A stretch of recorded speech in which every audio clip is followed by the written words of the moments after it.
Και η τεχνολογία, σας είπα, είναι δημιουργήμα της γενιάς του Κάιν. Μην το ξεχνάτε αυτό. Δηλαδή των αποστατών. Έτσι.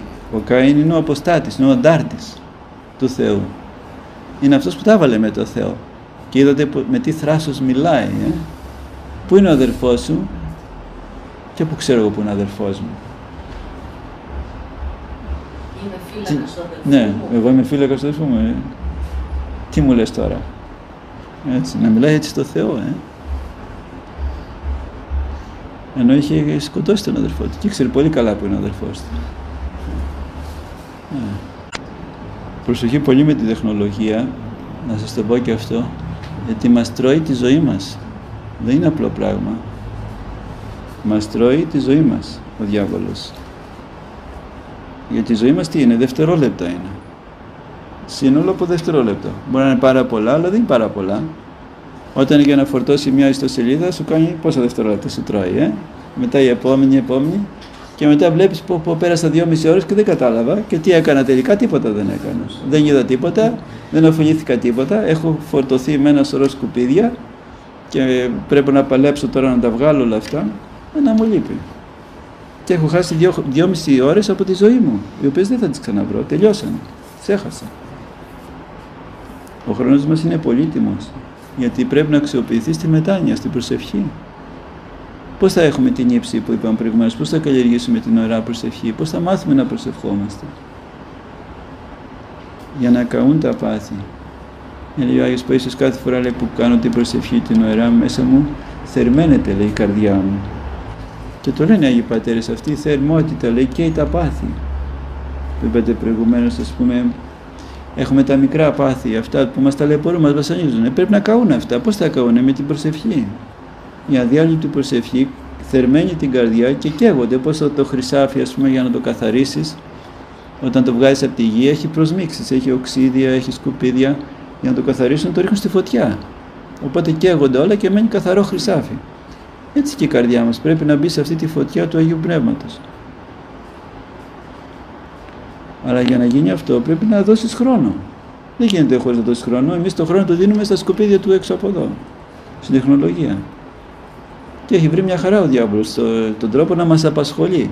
Βλέπεις και όταν φορτώνεις στο σελίδα, κάθεται δείχνει εκεί ένα σχηματάκι, να παρακολουθεί το μάτι σου εκεί και να μην έχεις ούτε δευτερόλεπτο να δεις λίγο μέσα σου. Όχι, να κοιτάς εκείνο το κυκλάκι που γυρίζει, ας πούμε, και περιμένεις.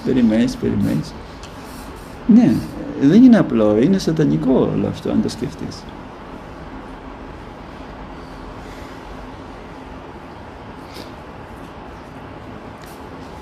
Ή σου λέει, περιμένοντας, παίξει και ένα παιχνίδι.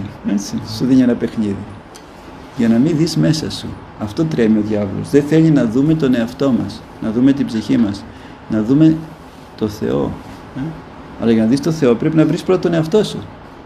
Αυτό είναι που τρέμει ο διάβολος. Δεν θέλει να συγκεντρωθούμε στον εαυτό μας. Θέλει να είμαστε χυμένοι συνέχεια έξω, προς τα έξω, εξωστρέφεια. Στις αισθήσεις δηλαδή. Και συνέχεια σε τροφοδοτεί με ερεθίσματα. Ακούς, βλέπεις.